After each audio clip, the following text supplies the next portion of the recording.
Trouver d'autres jumelles du Soleil est une étape cruciale pour comprendre où et comment notre étoile est née.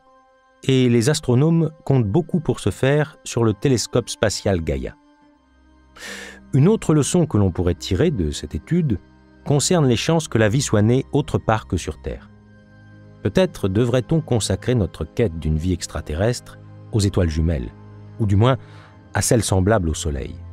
Peut-être même qu'une étoile doit naître près du centre galactique, puis dériver vers le bord de la galaxie, comme ce fut vraisemblablement le cas du Soleil, pour que son système planétaire soit propice à la vie. Une telle quête est aujourd'hui d'actualité, car nous venons d'entrer dans une nouvelle ère de l'astronomie, où nous pouvons détecter et étudier les exoplanètes, les corps planétaires qui tournent autour d'autres étoiles.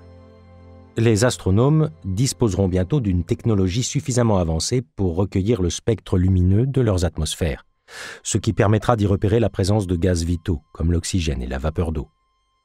S'il y a des exoplanètes autour des jumelles du Soleil, c'est sans doute là qu'il faut chercher en priorité les traces d'une vie extraterrestre. La vie est-elle rarissime ou au contraire répandue dans l'univers? Sommes-nous seuls ou accompagnés? Pour l'instant, notre Soleil gouverne la seule planète de l'univers où la vie existe avec certitude et a existé tout au long de sa longue histoire. Les continents se déchirent et se raccommodent, les civilisations naissent et périssent, mais le Soleil reste imperturbable. Par quel procédé magique dispense-t-il une telle débauche d'énergie depuis plus de 4,5 milliards d'années?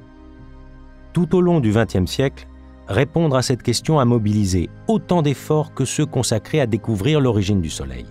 Cette quête a connu tout autant de fausses pistes et d'intrigues, impliquant même espions et désertions, au plus profond de la guerre froide.